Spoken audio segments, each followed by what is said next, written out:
My blood sugar plummeted to 30. My sister locked me in my room. Dad, downstairs, believed her lies. I sabotaged the dinner party. My blood sugar was free-falling, plummeting to 30, and I knew I had less than 18 minutes before total darkness. But it wasn't an accident.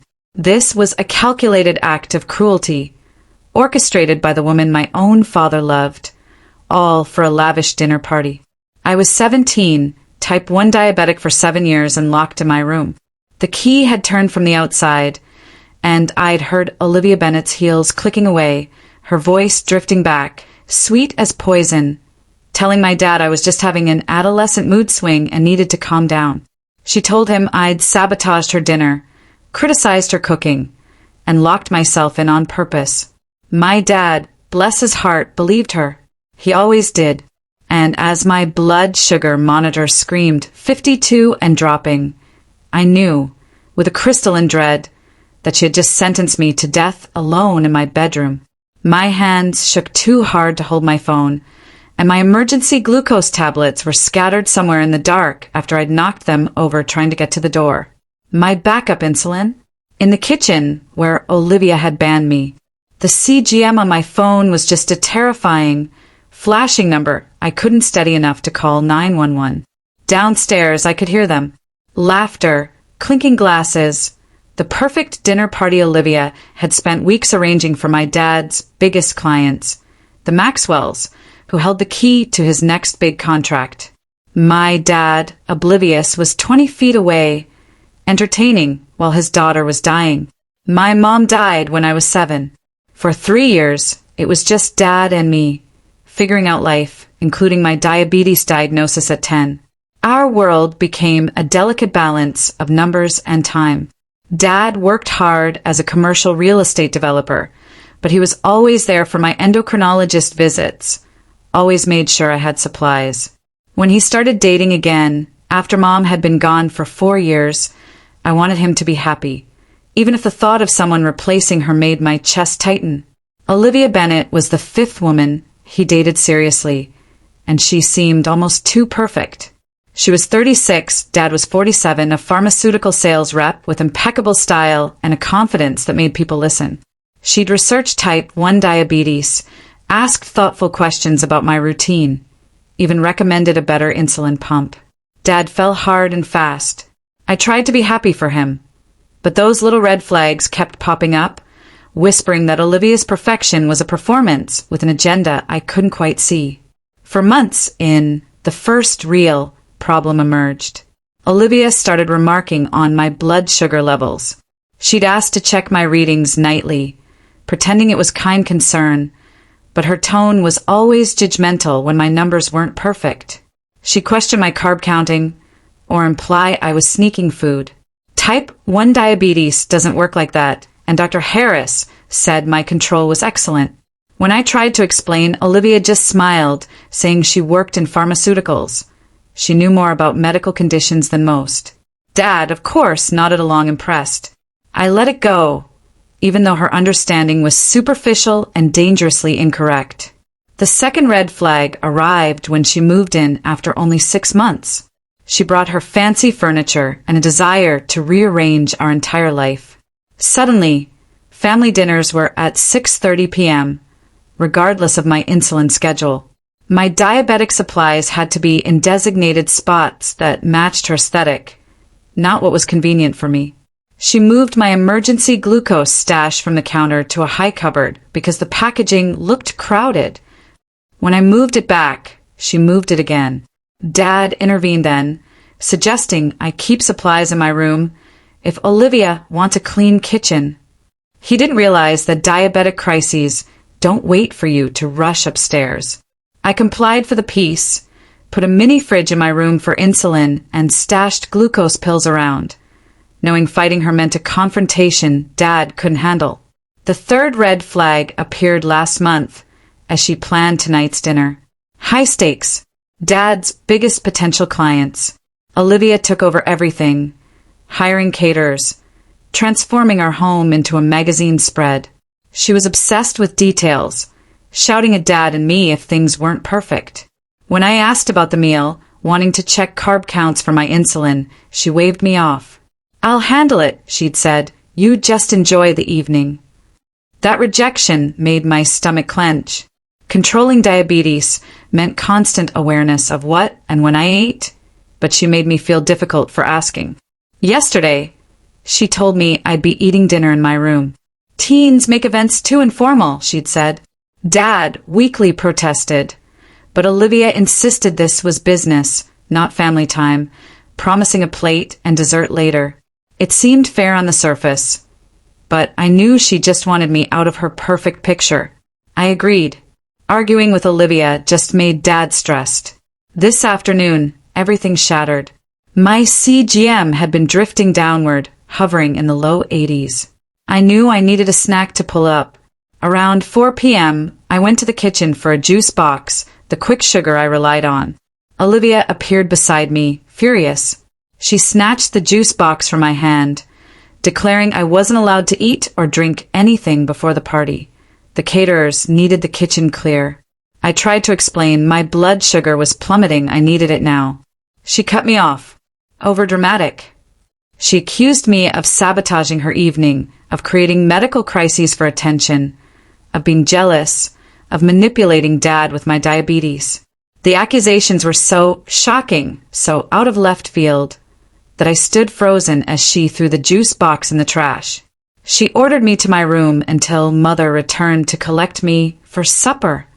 When I objected, she leaned in, her voice a low, chilling whisper. If I caused any trouble tonight, any scene, any distraction from Dad's clients, she'd make sure he knew how manipulative I truly was about my condition. She reminded me of Dad's struggling business, how this deal could save our family, and how my selfishness could destroy everything he'd fought for. I stumbled upstairs, shivering with rage and a growing dread.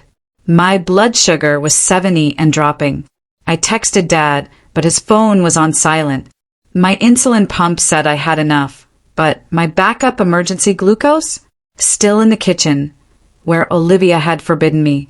The logical thing would have been to go downstairs, grab some juice. But her threats and Dad's desperate reliance on this night paralyzed me. Instead, I tried the glucose pills I had in my room, taking 4, hoping they'd stabilize me. For 30 agonizing minutes, I watched my CGM hover in the mid-70s, then drop again. At 60, I knew I needed more. I grabbed the container, but then I heard Olivia coming upstairs. I rushed to the door, intending to beg for juice, sure she wouldn't let me fall into diabetic shock. But as I opened it, she was already there, hand poised to knock. Her face was cold, determined. She pulled me back into the room. "You need to stay here until the clients leave," she said. "I can't trust you not to spoil my evening." She saw my glucose pill bottle, kicked it away when it fell, then walked out. And I heard the key turn in the lock from the outside. That old-fashioned skeleton key Dad thought was so charming when we bought the house. Now, I was on my hands and knees, clawing at the carpet in the darkness for those scattered pills, my vision blurring around the edges. My CGM blared, 45 and continuously plummeting, a rapid freefall to unconsciousness. I found 3 pills and crammed them into my mouth. The chalky taste, once a comfort, was now a bitter reminder of how utterly inadequate they were. When I finally managed to unlock my phone, my hands shook so violently I could barely hold it. My fingers wouldn't comply with the touch screen to dial 911. I tried Dad's number, straight to voicemail. Then Sophia, my best friend, but the text came out as gibberish. Autocorrect couldn't translate my failing motor control. Below me, the dinner party had begun. Professional greetings, Olivia's bright, sweet giggle welcoming the Maxwells.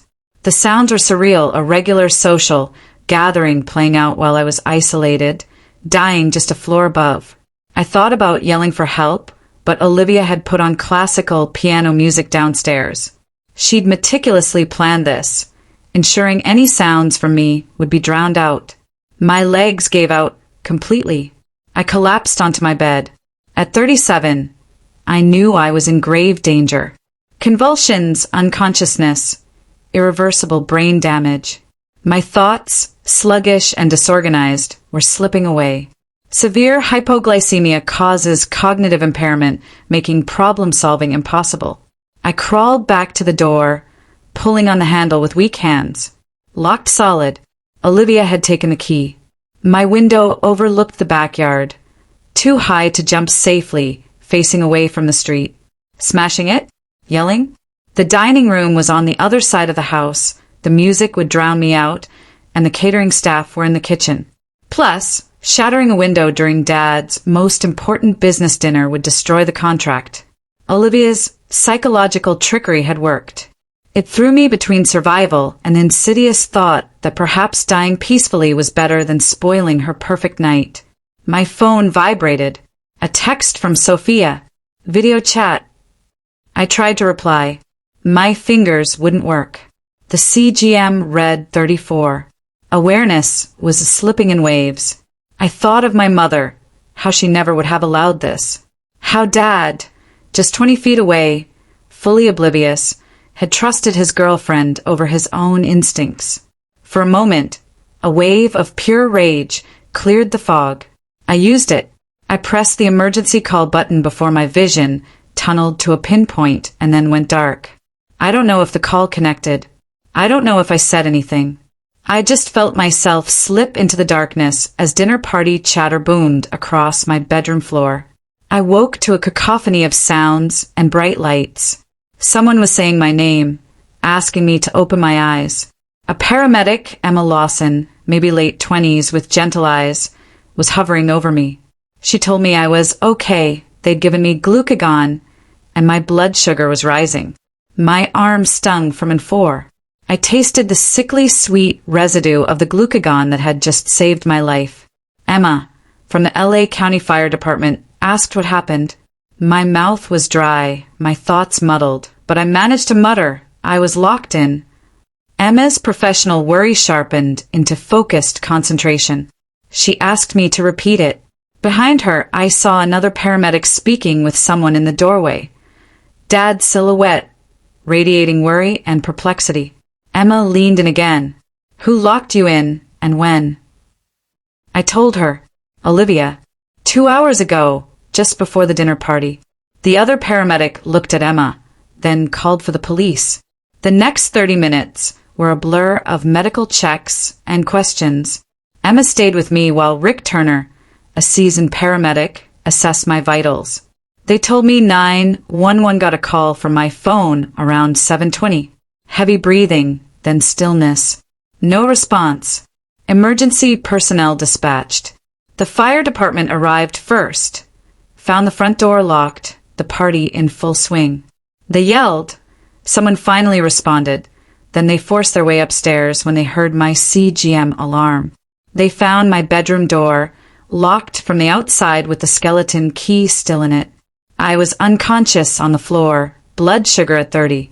Rick said they administered glucagon, called for police. A locked door during a medical emergency screamed negligence. Now, 2 LAPD detectives were in my room. Detective Mia Sullivan, sharp eyes, 12 years on the force, and Officer Daniel Grant, photographing the scene, the door, the lock, the scattered pills. Detective Sullivan knelt by my bed. Well enough to answer questions. I nodded. She pulled out a recorder. Tell me everything. I did. My voice grew stronger as my blood sugar stabilized, the words pouring out in a torrent of rage, terror, and relief. I detailed Olivia moving my supplies, the juice box incident, her threats, her locking me in. Detective Sullivan listened, her face neutral, her eyes keen. When I finished, she asked precise questions about the timing, Olivia's exact words. Any witnesses? Any proof? I pulled up my text messages to Dad, his unresponsive calls.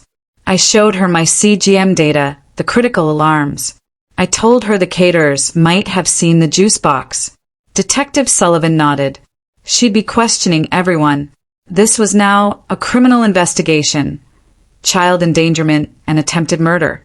The phrase attempted murder made my chest constrict. The truth of how close I'd come. Emma saw my distress. Maybe we should let her rest. but I shook my head. I want to finish. I want them to know she did this on purpose. Dad entered. His face was dark, eyes red as if he'd been sobbing. He knelt by my bed, took my hand. He was so sorry he had no idea. Olivia had assured him I was fine. He asked why I hadn't come down if it was an emergency. I explained. Locked in. Tried to call. Tried to text. The revelation that his partner had intentionally harmed his child, 20 feet away entertaining guests, seemed to crack something inside him. He wailed, collapsing on the bed next to me. I found myself comforting him, even though I'd almost died. Emma and Rick exchanged glances, but let the moment play out. Detective Sullivan went into the hall. I heard her instructing Officer Grant to secure the area, separate witnesses. The dinner party had been abruptly disturbed. The Maxwells and catering staff were giving statements. Olivia was in the hall, being questioned by another cop. She still looked perfect, her dress unwrinkled, makeup flawless, but her face was a mask of worried anger. She tried to approach me, saying she'd been so worried. Detective Sullivan physically stopped her. Stay back. Olivia's mask flickered. Her eyes flashed with something unpleasant. Then the worried girlfriend performance was back. She tried to explain to Dad I was just trying to give her space. I had no idea about her blood sugar, a horrible mistake. Dad, following the stretcher, turned and really looked at her. I saw a shift in his expression. He confronted her, taking the key, removing my glucose supplies, throwing away my juice box. Olivia's face cycled through emotions, finally settling on a protective rage. She said she'd been trying to teach me responsibility, that I'd been manipulating him with my diabetes, that she was helping him set boundaries. The words hung in the hallway, poison, exposing everything she'd been doing for months. Dad's face transformed from anguish to a cold fury. He told her to leave his home. 1 hour to gather her things, or he'd call the police. The ambulance ride to UCLA Medical Center was 20 minutes. Emma stayed with me, monitoring my blood sugar, making sure I was responsive. She asked about my routine, how long I'd been type 1. When I told her my A1C numbers, she affirmed I'd been managing it beautifully. Olivia had spent months implying I was careless, theatrical. Emma's validation felt essential. She carefully inquired about other instances Olivia had interfered. I realized there were countless small moments I downplayed, explained away. Her insistence I couldn't test at the dinner table, making me miss insulin timings. Her questioning if I really needed snacks or was just trying to eat junk food. Her telling Dad I was probably faking it, that teens were dramatic.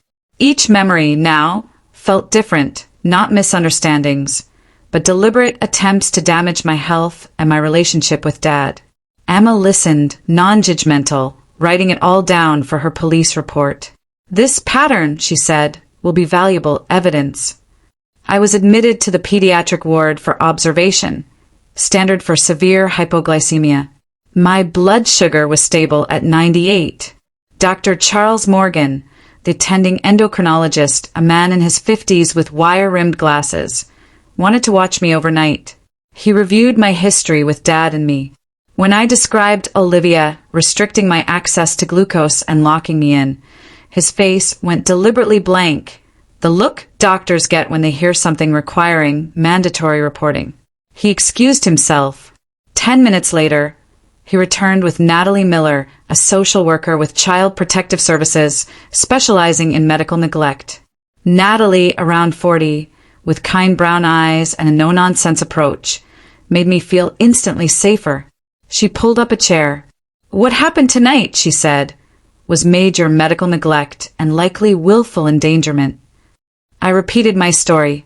This time, Dad sat next to me, hearing everything I hadn't told him about Olivia's actions. I watched his face as I narrated each episode, seeing him connect the dots he'd missed, seeing how deliberately she'd isolated me and undermined my health. Natalie took thorough notes, asking clarifying questions. Had Olivia ever denied me access to treatment or supplies? I recalled her moving my emergency glucose, her claims I was exaggerating. Natalie nodded. She'd heard similar patterns. People who care for children with medical issues, she stated, have a legal duty to provide access to required therapies. Intentionally withholding that access can be considered abuse under California law. CPS would launch an investigation. Detective Sullivan was already working with her office. They would determine if Dad's home was safe for me. Dad's face went white. Were they going to take me away? Natalie's expression softened. That's not the goal. The inquiry is about what protections need to be in place. But Olivia can no longer have access to you, or be in the house where you reside. Detective Sullivan returned around 10 p.m. with updates. She'd interviewed the catering crew. 2 of them confirmed the juice box incident. Olivia removing critical medical supplies despite my explanation. She'd interviewed the Maxwells. An intriguing take.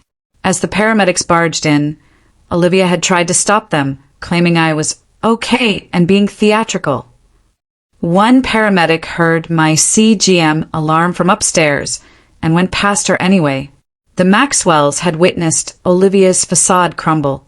Her worry turned to rage at her evening being disturbed. Mrs. Maxwell explicitly told Detective Sullivan that Olivia's behavior was inappropriate, that she seemed more concerned with the dinner party than a medical emergency, and had tried to persuade the paramedics to leave without checking on me.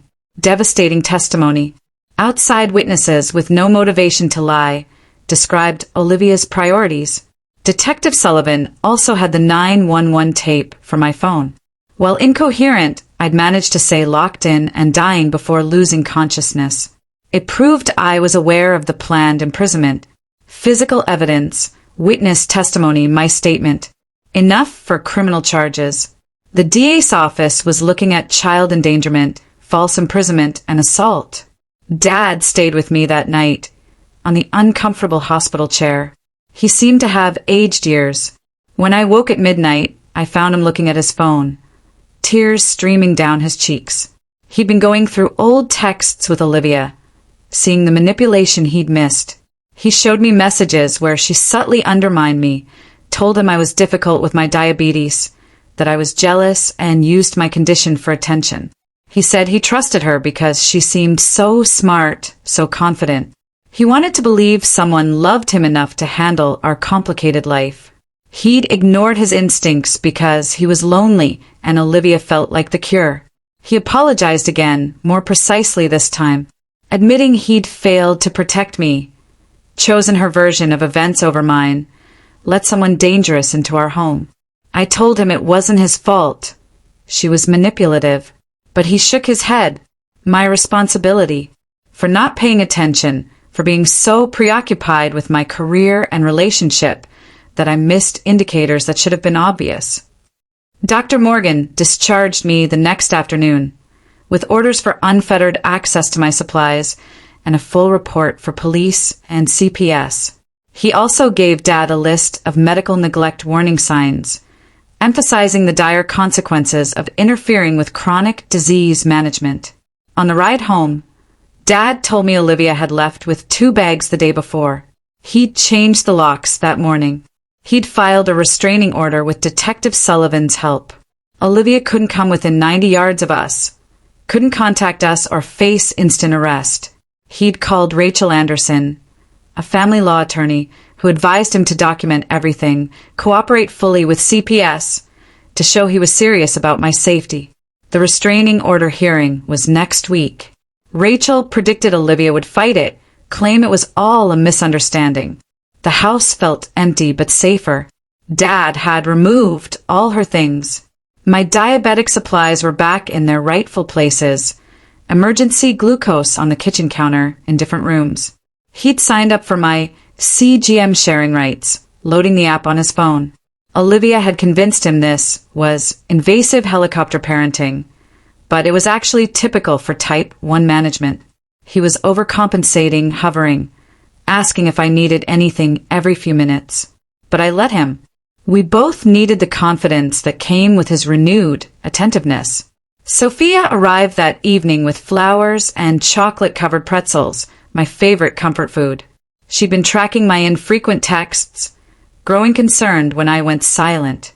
She'd almost called the cops herself, but assumed I was asleep. She felt terrible for not acting. I told her the same thing I'd told Dad.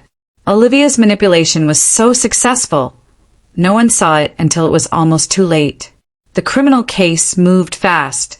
Within 4 days, Olivia Bennett was charged with child endangerment, false imprisonment, and assault. The assault charge stemmed from her aggressively shoving me into my room and physically removing my medical supplies, both detrimental contact under California law. Detective Sullivan called. The DA took these matters seriously, especially with clear evidence and witness testimony. Olivia had been detained that morning at her temporary residence. Bail was set at $50,000. Her family quickly paid, but her release conditions included a restraining order and GPS tracking. Detective Sullivan said the evidence was solid. 911 audio, witness accounts, medical records, my testimony. Little room for claims of ignorance. The DA advocated for a trial, wanting to make an example of someone who intentionally harmed a child with a medical condition. The trial was set for 4 months out. I would have to testify. The concept horrified me, but it also felt important. I needed to stand up and publicly explain what Olivia had done. CPS concluded their inquiry 2 weeks later. Proven medical neglect on Olivia, no charges against Dad. Natalie Miller explained that Dad had been an unsuspecting victim of Olivia's deception, unaware of her meddling, and had taken swift corrective action.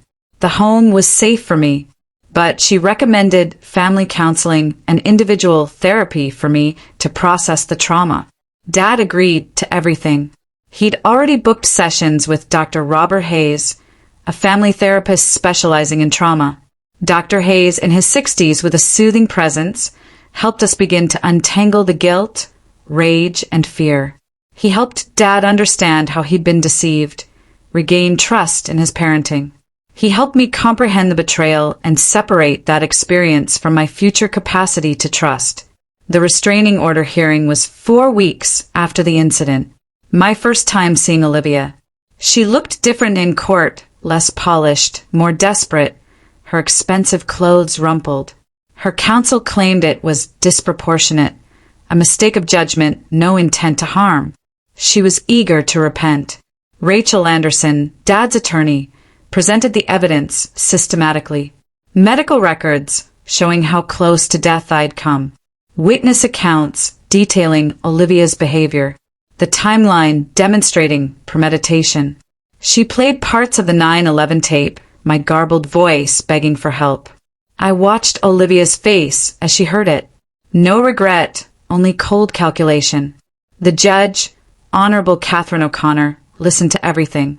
She ruled Olivia a genuine threat to my safety, her conduct intentional and knowing.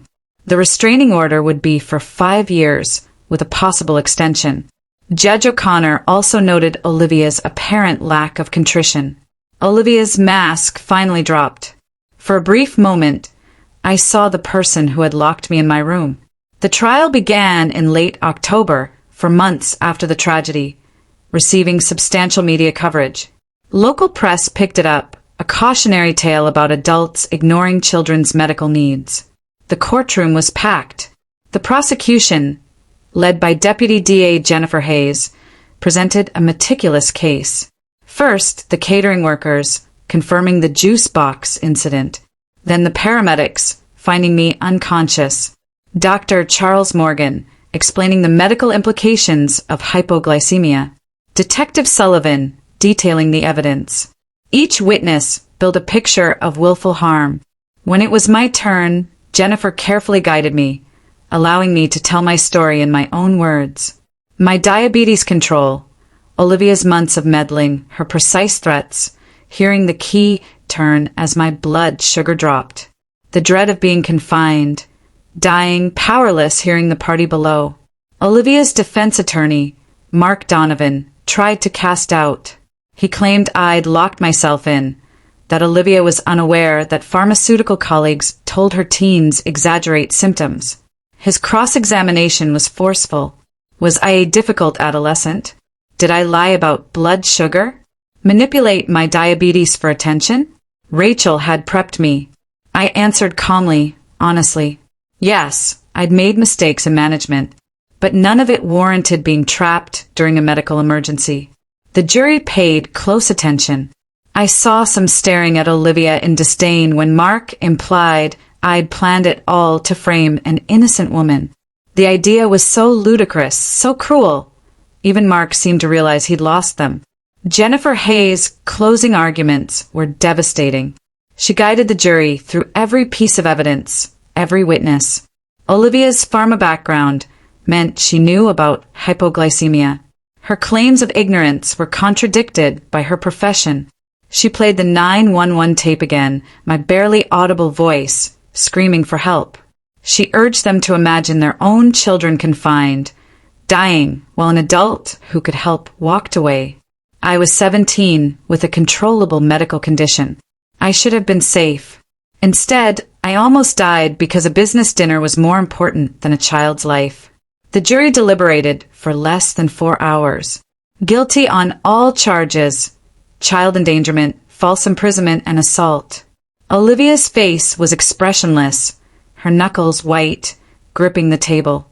Judge O'Connor remanded her to jail, noting her lack of remorse and flight risk. Sentencing in 4 weeks. Sentencing day was cold and wet. The courtroom packed with victim advocates, medical professionals. Judge O'Connor heard testimony from my endocrinologist, Dr. Harris, confirming my good control before Olivia. Dr. Morgan, stating my blood sugar of 30 was an immediate life-threatening crisis, that 10 more minutes could have meant brain damage or death. Natalie Miller, explaining the unique dangers of medical neglect for vulnerable children. NME, my victim impact statement. I still had dreams of being locked in that room. I associated hypoglycemia with being trapped, helpless. Olivia had taken something I'd never get back, the expectation that adults would prioritize my safety. Judge O'Connor sentenced Olivia to 9 years in state prison, the maximum allowed. She noted Olivia's premeditated acts, misuse of trust, lack of contrition, and the significant harm. Olivia had prioritized her social image over a child's life, methodically undermining my treatment for months. Her actions that night were intentional. She stressed the fundamental responsibility adults have to protect children. Olivia would be eligible for parole after 7 years. But Judge O'Connor advised the parole board to consider her lack of remorse. Olivia looked at me with venom as they let her out in handcuffs. No pretense left. She had lost everything and she blamed me. But I felt nothing. No fear, no fury. Just the cool knowledge that justice had been delivered. She would never touch me again. Dad! And I left through a side entrance. Rachel Anderson, handling the mob of media. My case became a focal point for conversations about medical negligence, the vulnerability of children with chronic illnesses. Diabetes advocacy groups used it to push for better education, stronger protections. I received hundreds of emails from other type 1 diabetics who'd faced similar dismissals, interference. They said seeing someone held accountable gave them hope. The attention was taxing, but it also validated that my experience had significance beyond me. In the weeks that followed, medical organizations changed their rules for spotting and reporting medical neglect. Schools amended diabetes care rules, ensuring kids had unfettered access to supplies. It felt like something positive springing from pain. Olivia's brutality had unintentionally raised awareness that might help other children. 7 months after the trial, Dad and I found a new normal. We'd completed family therapy with Dr. Hayes, working through the shame, shattered trust, and terror. Dad learned to be vigilant without being pushy. I learned to express my needs clearly, without fear of being difficult. We set new habits. Dad checking my blood sugar without judgment. Me being honest about when I was struggling. The house was redecorated. Olivia's empty spaces filled with our furnishings, pictures reflecting our life together. Dad stepped back from his ambitious development goals, realizing being present for me was more important. Ironically, the Maxwells contacted him after the trial. They valued integrity over social performance. Dad's immediate protective response, after realizing the truth, impressed them more than any perfect dinner. They offered him an even bigger deal than he'd hoped for. I started a blog, Diabetes Unlocked, from a teen's perspective. Practical advice, stories about navigating chronic illness. It amassed an unexpected audience, connecting me with other young people, providing a community I hadn't known I needed. Writing about my experience was therapeutic, transforming pain into activism. The response showed that telling the truth about terrible events makes others feel less isolated. Sophia became even more active in my care, learning about hypoglycemia symptoms, how to administer glucagon. She was the emergency backup I needed when Dad wasn't around. Our bond had deepened. I learned that true support came from people who believed you and acted on that belief, not those who expressed worry while prioritizing other things. A year after the incident, I testified before the California State Legislature on medical negligence, pushing for stronger safeguards for children with chronic illnesses. I described my experience in clinical detail, how systematic interference almost killed me. I asked politicians to treat these situations as seriously as physical abuse. The committee head praised me. My case was specifically highlighted in the Medical Care Protection Act, which improved reporting procedures and raised penalties for adults who intentionally prevent children from receiving critical medical treatment. The measure passed and was signed into law 7 months later. Knowing my tragedy contributed to systemic change helped me process what happened. Olivia had tried to silence me, to make my demands invisible. Instead, her harshness had amplified my voice in ways she hadn't expected. I'm 19 now, securely managing my type 1 diabetes, attending UCLA, studying public health with an emphasis on chronic illness management in vulnerable communities. My A1C is consistently good, proving I kept the control Olivia tried to weaken. Dad and I have reconciled. Not the same relationship as before, but something deeper, based on tested trust and proven commitment. He never dated seriously after Olivia, focusing instead on rebuilding our family, supporting my ambitions. We still talk about that night, working through layers of trauma. The physical scars are mild, just some small cognitive effects from the extended hypoglycemia that occasionally mess with my memory. But the emotional wounds have taken ongoing care. Therapy is indefinite, helping me separate what happened from who I am, ensuring Olivia's actions don't define my relationships. The locked door still appears in dreams, less frequently now. When it does, I wake up knowing I'm secure, that the door is open, that supplies are nearby, that people I care about are listening for me. Olivia remains in jail. She'll be eligible for release next year. I've already written a statement to the parole board explaining why I believe she's still a threat, highlighting her utter lack of remorse. Detective Sullivan told me her jail records show she's never accepted responsibility, still claims she was the victim of a juvenile deception ploy. That continued denial strengthens the argument for rejecting parole. I'm ready to testify at her parole hearing if needed, to stand up once more and say that putting a diabetic girl in a room as she died deserved every minute of those 9 years. The state agrees with me. Dad agrees with me. Most essential, I agree with myself. Sophia occasionally asks if I'm angry that I'll never get those months back. That fear, deception, and a near-death experience changed the course of my life. The answer is complicated. Yes, I'm angry. Angry about the betrayal, the brutality, the system that almost let someone kill me in my own home. But I'm also grateful in strange ways. Grateful I survived. Grateful my voice mattered.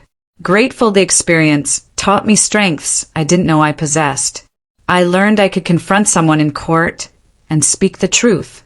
I could turn trauma into advocacy, Surviving a crisis sometimes means helping others survive theirs. Would I choose to go through that again? Never.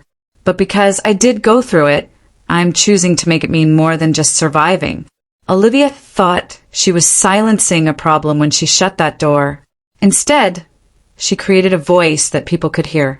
And in the end, that voice sealed her away. Thank you for staying till the end.